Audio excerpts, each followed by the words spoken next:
Singer ప్రవస్థిది ఒకటి topic నడుస్తుంది పాడతా తీగకు సంబంధించి. ఆవిడ మీ సినీ మ్యూజిషియన్లో మెంబరా సార్? ఆమె కాదు, ఆ చిన్న పాప అయితే. నేనేమనుకున్నా అంటే దీని గురించి మళ్ళీ ఒకసారి నేను అంటే మీ స్టూడియోకి వచ్చి నేను మాట్లాడతాను. బట్ అంటే చిన్న పిల్ల కదా, అయితే ఆ ఓడిపోయిన దాంట్లో ఏంటంటే దాన్ని జీర్ణించుకోలేక కొంచెం ఆవేశంలో ఏదో మాట్లాడినప్పుడు పెద్దలైనా దాన్ని సరి చెప్పాలి. అయితే దాంట్లో కొన్ని ఉన్నాయి మళ్ళీ. ఒకవేళ నిజంగా బాడీ షేమింగ్ చేసి ఉంటే, అంటే నీ పర్సనాలిటీ ఇంతకన్నా మంచి డ్రెస్ ఏమి ఇస్తావు అని ఒకవేళ ఆయన ఉంటే అది ఖచ్చితంగా తప్పు, దాన్ని మనం ఖచ్చితంగా ఖండించాలి. అండ్ ఒకవేళ నువ్వు చీర కింద కట్టుకోవాలి లేదా ఆ డ్రెస్ కిందకి కొంచెం ఇట్లా బొడ్డు కనపడేటట్టు చేయాలి అని అంటే అది 100% తప్పు, అన్న వాళ్ళని ఖచ్చితంగా శిక్షించాలి.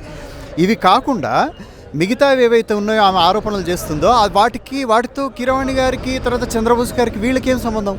సో అది నాకు ప్రొడక్షన్ సంబంధించి అది. ఎందుకంటే వాళ్ళు ఏముంటారు చెప్పండి. ఇప్పుడు నేను కూడా ఒకవేళ నన్ను పిలుస్తారు, నేను వెళ్తా, అక్కడ ఏం జరుగుతుందో ప్రతిదీ నేను తెలుసుకోవాలని చూడను.